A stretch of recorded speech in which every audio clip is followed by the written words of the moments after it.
Hello, my name is Robert Gregory, and I'm the Public Affairs Director with the Australian Jewish Association. Australia is seeing a surge in anti-Semitism, and combating this rise, it's one of AJA's chief priorities. While no two places are the same, there are some lessons we can learn from overseas Jewish communities, the strategies they've developed, what's worked for them, and what hasn't. New York has been described as simply 10 years ahead of Australia when it comes to anti-Semitic attacks. My guest today, Dov Hikind, was a lawmaker in the New York Assembly for 35 years as a Democrat from 1983 to 2018. So he's more than qualified to speak about changes both in New York and in the Democrat Party. Dov is also the founder of Americans Against Antisemitism, and we're going to discuss some shocking findings from his group that are making waves. Thank you for joining the AJA today, Dov. It's good to be with you, of course. Now, I wanted to start by asking you, what's the situation like in New York today? Is it better under President Biden, or was it better under President Trump? All I can say is that it's gotten much, much worse, literally. I left the New York State Assembly about 4 years ago, after 36 years. The last thing I was planning on is starting a new organization called Americans Against Antisemitism. But literally, if you go back 4 years ago, things have gotten worse and worse by the year. Numbers that we've never seen before. Attacks upon Jews. I can tell you in my lifetime, I have never seen anything like it.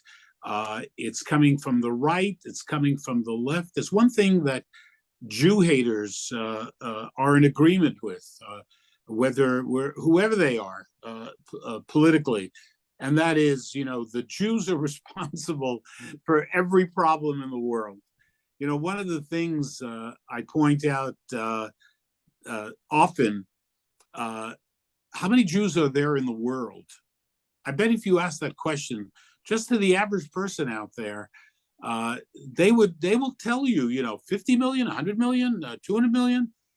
Well, the total Jewish population throughout the world, Israel, America, Australia, Britain, France, and so on, is a total of 15 million. Let me repeat that. 15 million out of 8 billion people. And it's incredible how so many people, and this hasn't changed throughout history for thousands of years. The Jew is the scapegoat. When something goes wrong, ultimately, it comes to the Jew. If you're not happy with your landlord, if you're not happy with you didn't get a job, it's the Jews that are responsible. The Jews control everything. That's what we've been accused of throughout history. We control the banks, right? It doesn't matter what the facts are. It doesn't matter when you sit down and say, wait a second, let's talk about this. The Jews this, the Jews that. What are the facts? Anti-Semites are not interested in facts. They don't want to be confused with facts. It's crazy. It's crazy what's going on, and the disproportionate attention for such a small minority. Right. I mean, in New York, I think you saw our report. The numbers are unbelievable. By the way, just give you an example of one single month in the New York area.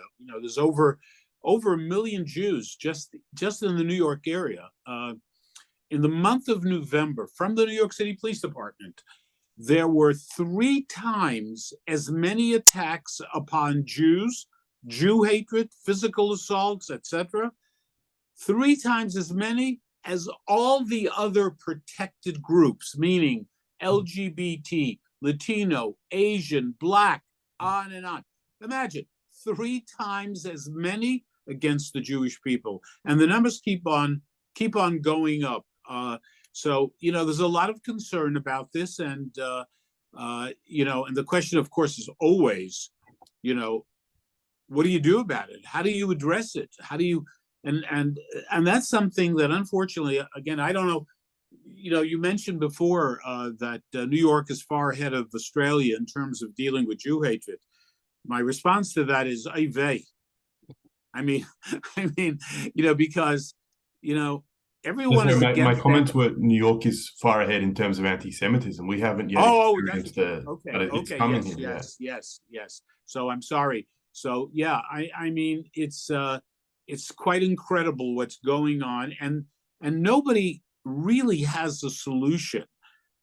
Really, it's like there are so many conferences on anti-Semitism. You know, the mayor of New York just went to Athens, Greece. He went all the way to Greece for a conference on anti-Semitism, and he was going to come back with solutions, you know, something different.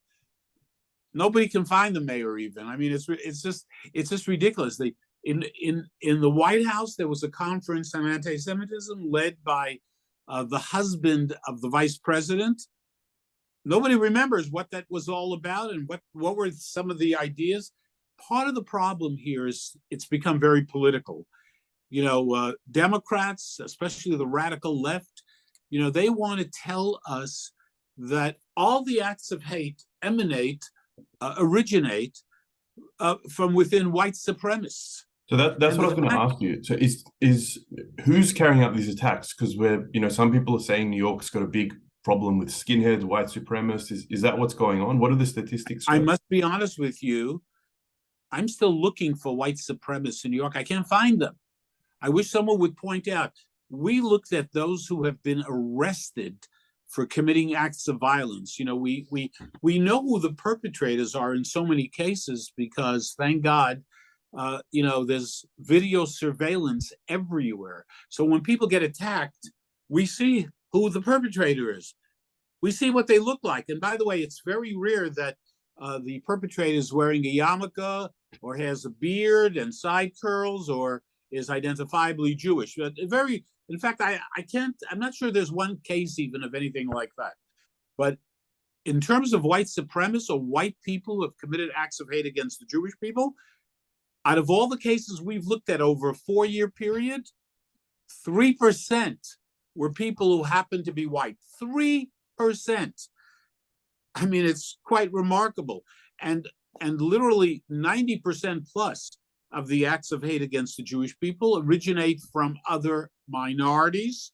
That is simply a fact, maybe an uncomfortable fact for many people, but close to 70%, 69 to be exact, originate from the Black community, 15% or again, 17% from the Muslim community. As far as white people or white supremacists, 3%. That's it. But you wouldn't know it if you listen to the mayors of New York, the former mayor, Bill de Blasio. All he knew was white supremacists. That's all he knew. That's all he saw. He didn't care about the facts. He knew the facts, but he didn't care. And part of the problem is that if you don't talk about a problem and face the reality of that problem, how do you solve it? If you're not going to face, you know, the fact that so many acts of hate have been committed by people in the Black community, it's not about blaming a community. That's not what this is about. It's about addressing the issue. Where's the hate coming from? Where are young Blacks who make up a large percentage of those committing hate? Where's the hate coming from? Is it from schools? Is it from the church? Is it from their home? You know, you got to deal with it. Otherwise, you're wasting your time. And just condemning anti-Semitism, which of course everyone does. It takes, as you know, it takes a lot of courage to condemn anti-Semitism. But doing something about it is a whole different issue.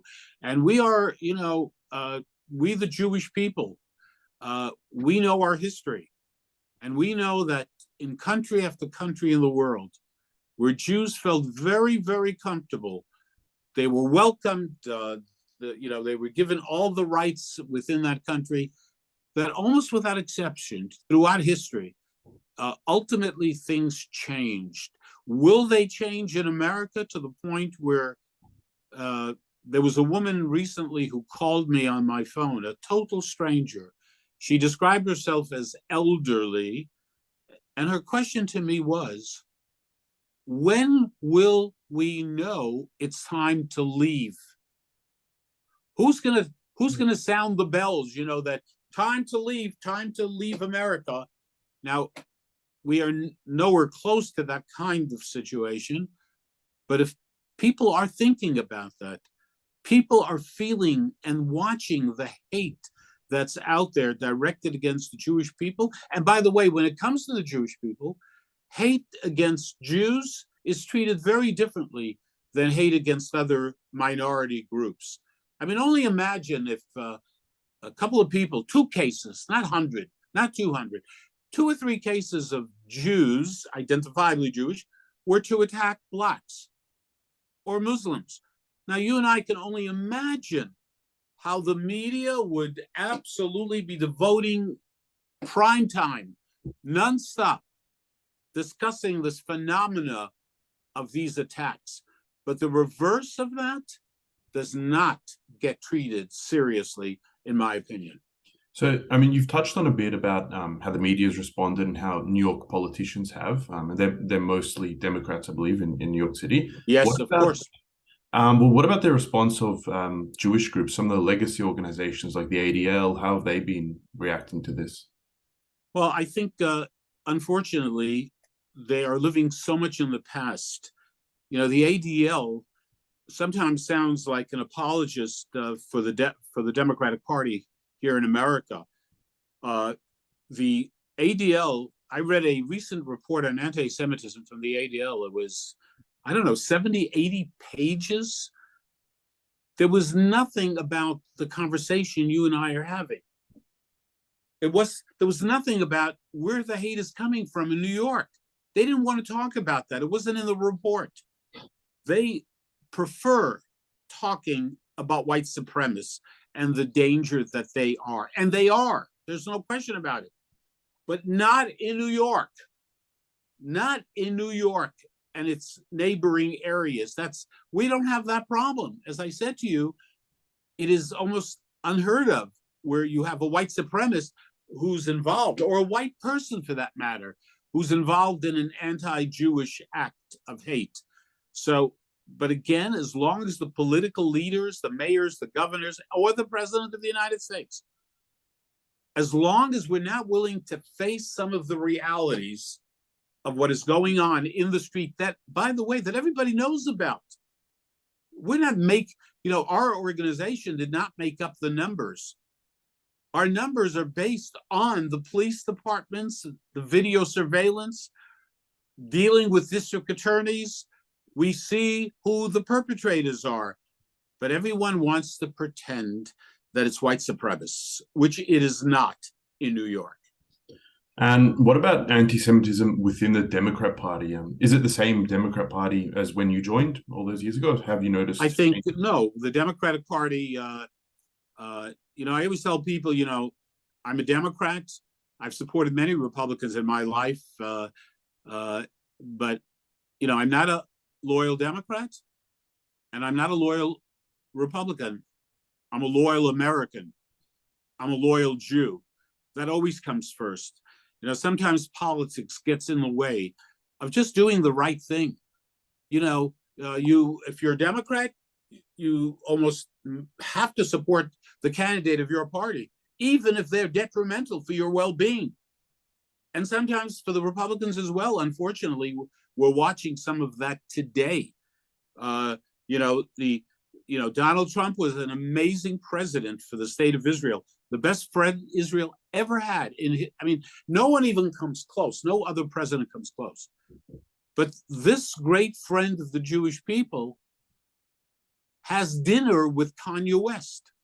This great friend of the Jewish people has a Holocaust denier sitting at his table. Now, with the Holocaust denier, he said he didn't know. But once he found out, why didn't he address it? And why, in God's name? There is no excuse. There needs to be one standard for hate, regardless of what political party the hate is coming from, whether it's in America, whether it's Australia, whether it's France, whether it's England.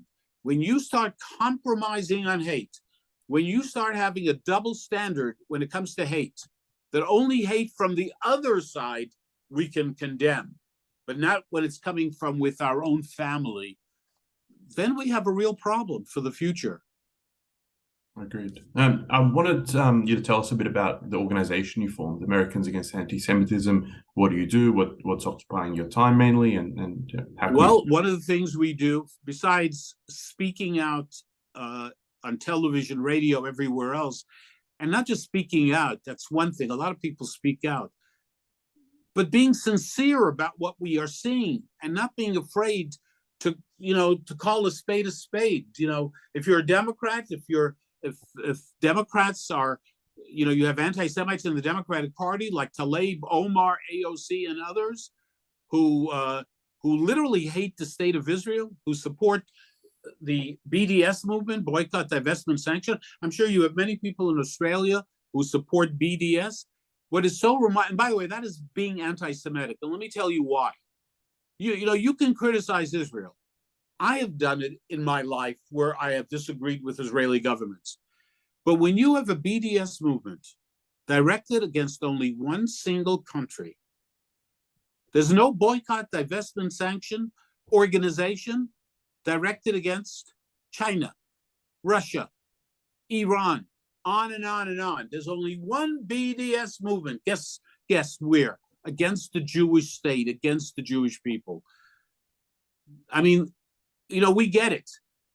Some of my best friends are Jews. I hate Israel. Israel's apartheid and all the rest of it. But some of my best friends are Jews. Haven't we heard that before? So, it's unfortunate what is going on. We need to be strong, we Jews, strong, proud, not afraid, not apologetic. There is nothing to apologize for. If you study our history, and one of the things we just came out with is an amazing book called A Brief and Visual History of Anti-Semitism. I can tell you, it's like nothing, there's no such book in the whole world today. Which takes a lot of chutzpah for me to say, but everyone who has seen this book, it's on Amazon, it's being sold at Jewish bookstores. Hopefully it'll reach Australia. But one of the amazing features about this book is that with an app on your phone, there are 70 videos that you can watch the things you're reading in the book. You put the app on your phone, it says scan me, and you watch the actual video of history. It's quite amazing. A Brief and Visual History of Anti-Semitism. By the way, it's not so brief, it's 600 pages, but it's beautifully, beautifully done. And the president of Israel, by the way, did a beautiful brief thing in the book. The former head of the ADL, and people like former Ambassador David Friedman and other prominent people who read the book, saw the book. It's not about left, right. It's about the facts of history and knowing those facts, being equipped to be able to respond to the propaganda and the hate directed against the Jewish people. We need to be strong, tough, unafraid, unapologetic. Hey, being part of the Jewish people, the best club in the world with all the problems. It's a great club. 100%. Well, I think that's an excellent message to end on. I'd encourage everyone to buy the book. It sounds great. I'm going to get a copy. And thank you so much for your time, Dov. We really appreciate it, and we hope to hear improvement in the situation in New York. Hopefully, next time we speak, you'll have some more better news. I'm delighted to be with you, and I can't wait actually to go to Australia. It's a little bit of a distance, but I know it's a beautiful country. Well, hope to see you soon. Thank you so much again. Take care. Thank you.